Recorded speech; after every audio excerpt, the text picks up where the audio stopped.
Nongeye kugusuza nshuti mukunzi wa Rwanda Top News. Nkwifuje kumererwa neza aho herereye hose ku isi, by'umwihariko kuri mwebwe muri mu Rwanda no mu bindi bihugu byumva ururimi rw'ikinyarwanda. Iyi ni Rwanda Top News.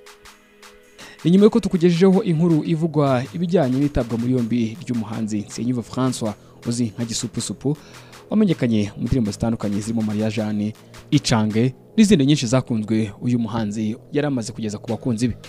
Nyuma yuko kandi atawe muri yombi ashinjwa gusambanya umwana uri mu kigero cy'imyaka 13, binavuga ko ngo yabaramukoshaga imirimo y'agahato. Yaje gutarwa muri yombi afungirwa kuri Brigade Kiramuruzi, nyuma za kujyanwa muri gereza Rwamagana. Kuri ubu ngubu urukiko rwisumbuye rwa Nyagatare rwafashe icyemezo cyo kurekura Nsengiyumva François uzwi nka Gisupusupu nyuma y'igihe yaramaze afungiye muri gereza Rwamagana. Ni ku gicamunsi cyo kuri wa kane w'itariki 26 Kanama nibwo urukiko rwafashe iki cyemezo rutegeka ko Nsengiyumva François ahita arekurwa. Urukiko rwavuze ko ibimenyetso by'ubushinjacyaha by'uko yakekwagaho gusambanya umwana w'imyaka 13 nta shingiro bifite. Urukiko kandi rwavuze ko indwara uwo mwana yasanganywe ngo na mbere yuko agira kwa Nsengiyumva yarasanzwe ayifite nk'uko byemejwe n'ibipimo bya muganga. Mu mpera za Gicurasi nibwo Nsengiyumva François yatawe muri yombi akurikiranyweho icyaha cyo gusambanya umwana w'umukobwa w'imyaka 13. Urukiko rw'ibanze rwa Kiramuruzi ku itariki 26 Nyakanga uyu mwaka rwamukatiye gufunga iminsi 30 y'agateganyo, ariko yari yajuriye. Iburanisha riheruka ikaba ryarabaye ku itariki 24 Kanama uyu mwaka. Nyiri Rebo isanzwe ibarizwamo Nsengiyumva François hamwe n'abandi bahanzi babarizwa muri Boss Papa Music Label, uyu nta wundi ni Mukuru Ndale. Igihe atavuga muri yombi ntacyo yigeze atangaza ku bijyanye n'ibyo Nsengiyumva François akurikiranweho. Ubusanzwe umugabo Mukuru Ndale usibye kuba ari umuhanzi ariko kandi umunyamategeko. Ndakwibutsa ko igeze ku mushinjacyaha mukuru aba n'umuvugizi w'ubushinjacyaha bwa leta y'u Rwanda. Uyu mugabo kandi niwe ushinzwe urubanza rwa Mugesera. Ni umunyamategeko ukomeye cyane, yakoze byinshi dore ko afite na kabine mu Bubiligi ndetse no muri Canada. Kuri ubu bitewe n'umuryango ntabwo agikunda kuba ari mu Rwanda. Hari amakuru avuga ko uyu mugabo yabaragarutse mu gihugu cy'u Rwanda uhereye kwa gatatu w'itariki 18 za kuno kwezi. Aha ibyinshi byari bumuzanye byari gukurikirana ibijyanye n'urubanza rwa Nsengiyumva François usanzwe warizwa muri Reboy. Nsengiyumva François yatawe muri yombi ari gukora kuri album ye yitegurwa gushyira hanze. Hari andi makuru kandi avuga ko Nsengiyumva François kubera amashyari, urwango na munyangire bituruka ku baturanyi be katari ubwa mbere baba bamuteza imitego nk'ingiyi. Inshuro nyinshi bagiye bagerageza gushaka kumufungisha, harimo no kuba ngo yabakoresha ibiyobyabwenge. Ibi byabaye ubwo bashyagura umujyi mu myenda ye. Yabwirizwa ko yigeze guhamagarwa kuri RIB, ariko kandi biza kugaragara ko yarenganaga ari ibisambo byari byarumuteze mu myenda ye. Sibyo gusa kandi harimo no kuba ngo benshi mu baturanyi be baramugiriye amashyari bagatangira no kuzajya bamwiba, abandi bakamutera mu rugo iwe.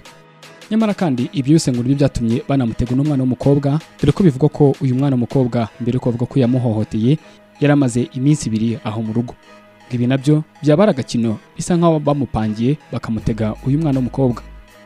Ninde batanze amakuru avuga ko n'umwana w'umukobwa yabakoreshwa imirimo y'agahato kwa Nsengiyumva François? Ese ninde wavuze ko uyu mwana w'umukobwa yabaranjwe zimwe mu ndwara zandura mu mpuzabitsina? Nubwo umuganga agaragaje ko iyi ndwara uyu mwana w'umukobwa arwaye ayihuriyeho na Nsengiyumva François, ariko kandi muganga avuze ko ntaho bihurira kuko uyu mwana ngo ageze mu rugo yaranduye.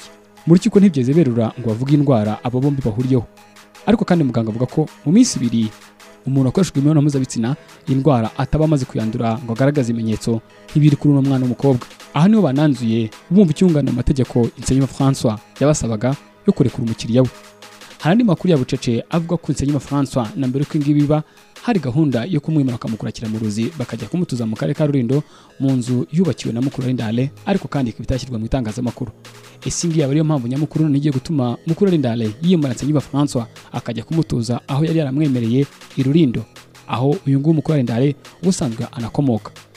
Nsengiyumva François ni umugabo wubatse, bivuga ko afite umugore umwe n'umwana umwe. Hakaba andi makuru avuga ko Nsengiyumva François afite abana 2. Ikindi kandi cyihutirwa kigomba kubanza gushyirwa ku murongo mbere yuko Mukuru Ndale asubira hanze aho umuryango we umaze iminsi ubarizwa, harimo kubanza gukemura ibijyanye n'imanza ze, kuko ngo ibi ngibi ni kese baramupangiye mu rwego rwo kumushyira hasi. niko ko umunyarwanda yivuze neza agira ati nta muhanzi cyangwa se umuhanuzi wemerwa iwabo. Mu itabwa muri yombi ry'uyu Nsengiyumva François abenshi bamukurikije amagambo y'urucantege bagira bati n'ubusanga ibyo waririmbaga wasanga ari byo wakoraga. Ibi kandi ngo byasembuwe n'amashyari abantu benshi bamugiriye batangajwe n'ubwamamare bwe ndetse no gutera imbere mu gihe gito, kandi yageze mu myaka bigoranye ko akora ibikorwa nk'ibyo yari amaze gukora mu gihe yari amaze mu muziki. Nubwo Nsengiyumva yarekuwe, yategetswe kujya yitaba ubutabera buri wa gatanu wa nyuma w'ukwezi, ni ku rukiko rwisumbuye rwa Nyagatare, ndetse iburanisha mu mizi rishobora kuzabaho. Umwunganizi we Maître Nizeyimana Boniface yavuze ko yishimiye ko ibyo yavuze ku mukiriya we byumvikanye, dore ko yavuga ko arengana. Urukiko rwabiha agaciro rukaba rwanamurekuye. Nsengiyumva François kandi akurikiraho ikindi cyaha cyo gukoresha umwana utaragize imyaka y'ubukure. Ahangaha ntacyo amategeko yigeze avuga kuri kino cyaha mbere yo kurekurwa by'agateganyo.